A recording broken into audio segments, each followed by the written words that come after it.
Değerli misafirlerimiz, müsaadenizle programımıza kelamların en Rahim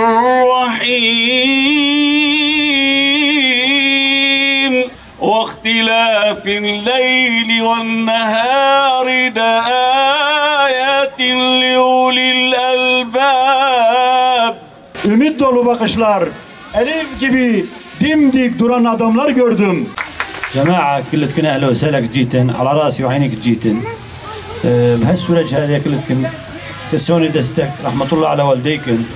Yani Sayın Genel Başkan Yardımcım, değerli yönetici kardeşlerim, yönetim kurulu üyelerimiz, belediye başkan adayım, ilçe başkanlarım, meclis üyelerimiz, çok kıymetli Ortaköy halkı, Ortaköy'de bulunmamızdan dolayı Salah, Dükük, Kaus, kısacası Artuklu, Kızıltepe, Nusaybin ve bütün Mardin'in güzel insanları, hepiniz hoş geldiniz, şeref verdiniz.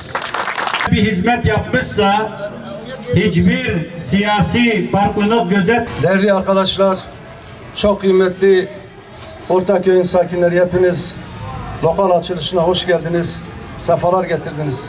Hepinizi saygıyla, hürmetten selamlıyorum.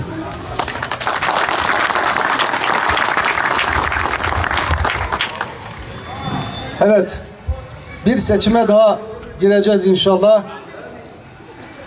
2 hafta sonra belki ülkemizin kaderi değişecek. Sizlerin iradesiyle inşallah değişecek. Bugün 760'ı aşkın belediye başkan adayımızdan, binlerce meclis üyesi arkadaşımızdan sizlere hizmete talip olduğumuzu söyledik, sahadayız ve inşallah sizlerin desteğiyle de sizinle paylaşmış olduğumuz projelerimizi ve vaatlerimizi gerçekleştirme imkanı elde edeceğiz. Değerli arkadaşlar, bizler vaatlerimizle ve projelerimizle halkımızın karşısına çıkıyoruz, huzuruna çıkıyoruz.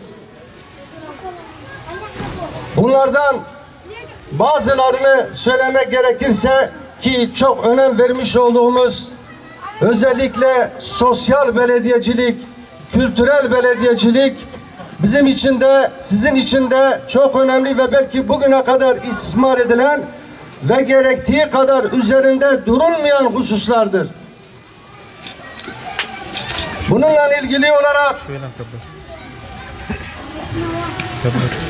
bizim belediye kazandığımız yerde aç ve açıkta hiç kimse olmayacak. Bizim kazandığımız belediyelerde herkese ayrımsız, adaletle ve eşit bir şekilde davranacağız. Bizim kazandığımız belediyelerde yaşlılarımıza, engelli bireylerimize, kadınlara, çocuklara yönelik onları maddi ve manevi olarak rahatlatacak projelerimiz var. Biz diyoruz ki bizim sokaklarımız, bizim mahallelerimiz, bizim beldelerimiz, kısacası bizim şehirlerimiz güvenli ve huzurlu olmalıdır. Ve bunu sağlamak için de belediyenin bütün imkanlarını seferber edeceğiz. Ülkemizin en büyük sorunlarından birisi olan ve maalesef bugüne kadar çözme iradesini de ne hükümet, ne valiler, ne belediye başkanları göstermedi. Başıboş, saldırgan sokak köpekleri sorunu. Son 2-3 yıl içerisinde yüzlerce vatandaşımız, kardeşimiz, çocuklarımız hayatını kaybetti. Bir kısmı yaralandı ve bu sorun hala devam etmekte. Ama şunu açık ve net olarak söylüyoruz. Sokaklarımızı başıboş, saldırgan sokak köpeklerinden temizleyeceğiz. Ailelerimiz, çocuklarımız, yaşlılarımız parklara, camilere, pazarlara, okullara rahat bir şekilde gidip geleceklerdir. Yine en büyük sorunlarımızdan birisi, evet, ekonomik sıkıntı ve bu ekonomik sıkıntıdan dolayı da evlenemeyen gençlerimize belediye başkanlığını kazanacağımız yerde, bu bizim bir sözümüzdür, kamuoyuna verdik biz bunu. Gençlerimizin evliliğini kolaylaştırmak için onlara hem beyaz eşya hem çeyiz yardımı yapacağız. Hem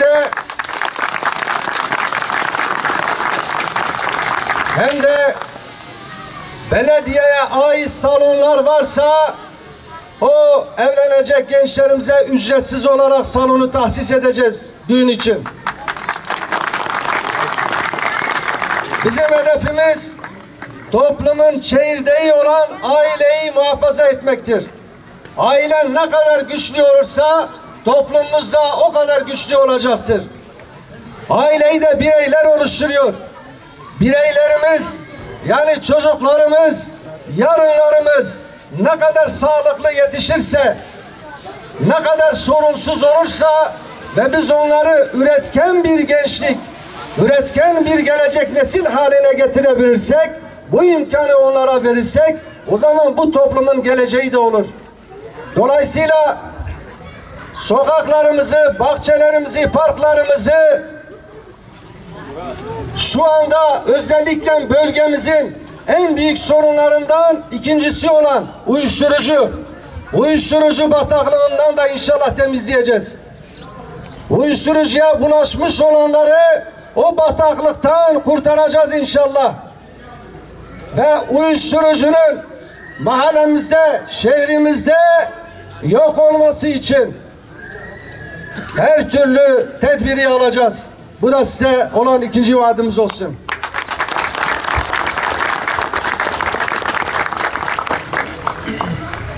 Yaşlılarımıza da hürmet göstermemiz gerekiyor. Engelli bireylerimize de bazen işte ziyaretlerimizde çok şikayetler alıyoruz. Özellikle engelli bireylerimiz kullanacakları yerlerinin olmadığı, yani dernek olarak kullanacakları yerlerinin olmadığı, kaldırımların kendilerine uygun bir şekilde dizayn edilmediğini, sinyalizasyonların olmadığı vesaire birçok sorunları gündeme getirdi ve biz onlara da söz veriyoruz. Allah'ın izniyle kazandığımız belediyede engelli bireylerimiz engelsiz bireylerimizden arasında hiçbir fark kalmayacaktır. Üst geçitlere asansörler yapacağız. Yani engelli olanlar, yaşlı olanlar, merdiven çıkamayanlar o asansörü kullanacaklardır. Allah'ın izniyle biz bunu gerçekleştireceğiz. Ama bunun için de sizlerin desteğine ihtiyacımız var. Bunu yerine getirebilmemiz için bize destek vereceksiniz ki biz sosyal adaleti sağlayabilelim. İnşallah ben inanıyorum. Hüdapar Güneşi o iftiraları da yalanları da hiçbir projesi olmayıp gıybet silahına sarılanlar, yalan iftira silahına sarılanları da buz gibi eritecektir.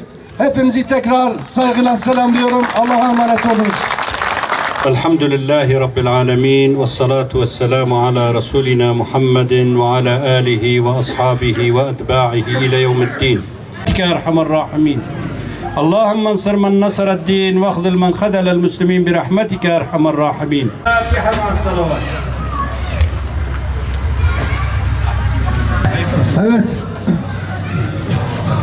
Değerli Ortaköy sakinleri, halkı, lokalimizin başta size, sonra Mardin'imize hayırlı olmasını diliyorum. Hayırlı çalışmalar yapılması dileğiyle. İnşallah bu lokalimizde diğer lokallerimiz gibi sizlere, halkımıza seçim akşamına kadar, yani son güne kadar hizmet edecektir. Sizleri de her daim lokalimize bekliyoruz. Hem iftardan önce hem iftardan sonra. İftardan sonra gelirseniz inşallah ikramlarımız olacak. Tekrar hayırlı olmasını diliyorum.